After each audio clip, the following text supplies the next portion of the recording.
আমতলীস্থিত jute mill গ্রাউন্ডে PM একতা মল তৈরি করার সিদ্ধান্ত নিয়েছে রাজ্য সরকারের শিল্প বাণিজ্য দপ্তর। তার উদ্যোগে বৃহস্পতিবার ভূমি পূজার মাধ্যমে তা তৈরি করার কাজ হাতে নিল দপ্তর।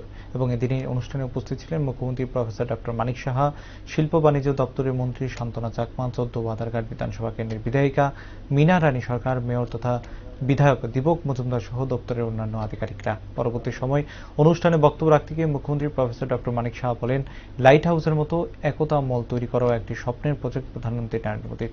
যে কোনো কাজ শুরু করলেই চলবে না, তা শেষ করা পর্যন্ত তার সঙ্গ দিয়ে কাজ চালিয়ে যেতে হবে।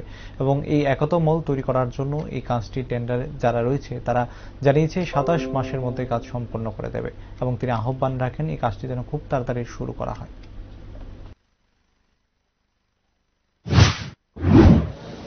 মাননীয় প্রধানমন্ত্রীজির এটা একটা ড্রিম প্রজেক্ট।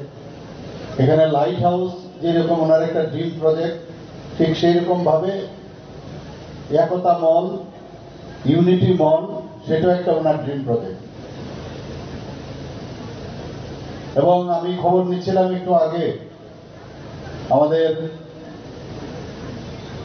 মাননীয় মেয়র সাহেবের সাথে যে ওখানে ওনার কেন্দ্রেই সেটা করছে এখন, যেটা এর আগে অনেক প্রায় শেষেরই পথে ওঠা লাইট হাউসের সেটার কি অবস্থায় আছে। তো আমি আশা করছি বিষয়টা নিয়ে আবার একটু কথা বলতে হবে। শুরু হলেই হবে না, সেটাকে ফিনিশিং না করা পর্যন্ত আমরা এর পেছনে লাগতে হবে। আমি বলেছি কোনো জায়গায় যদি আটকায় আমরা নিশ্চয়ই বসে সেটা কাজটা করব। এখানে যারা একতা মল বানানোর যারা টেন্ডার পেয়েছেন, আমি ওনাদেরকে বলবো যে ওনারা বলেছেন যে ২৭ মাসের মধ্যে ওনারা এই মলটা এখানে 27 মান্থের মধ্যে এই মলটা তৈরি করবেন। আমি বলবো আর আগে থেকে টার্গেট করুন। 27 মান্থ বললে দেখবেন আরো পিছিয়ে যাবে। তো যত তাড়াতাড়ি সম্ভব এটাকে চেষ্টা করবেন। ২৭ বলছিল যে মানে মার্চের মধ্যে, এটা 2027 মার্চের মধ্যে এটা শেষ হবে। 26 মে তব তো ঠিক আছে।